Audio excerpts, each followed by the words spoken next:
Hello বন্ধুরা, দেখো আমি মৌসুম্বির জুস, এই দেখো এখানে 10টা মৌসুম্বি আছে।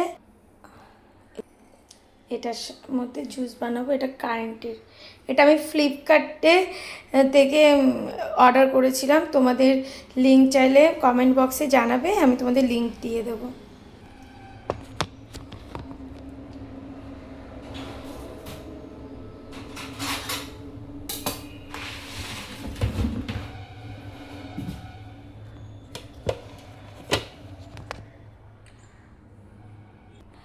বন্ধুরা দেখো, প্রথমে এই লেবুগুলোকে এইভাবে কেটে নিতে হবে, ঠিক আছে?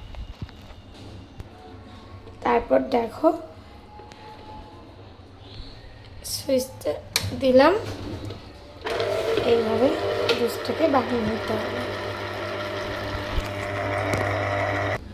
দেখো বন্ধুরা, 10টা লেবুর এই দেখো জুস হয়েছে পিওর। আর ওপরে যে ছোবড়াগুলো ছিল, এই যে সেই ভেস্টিজগুলো, দেখেছো? খেতে খুবই ইয়াম্মি, জানো তো, টেস্টি। আর স্কিন খুব গ্লো করে, স্কিন ভালো থাকে, পটি ভালো হয়, হেয়ার ভালো থাকে, ঠিক আছে? এই দেখো,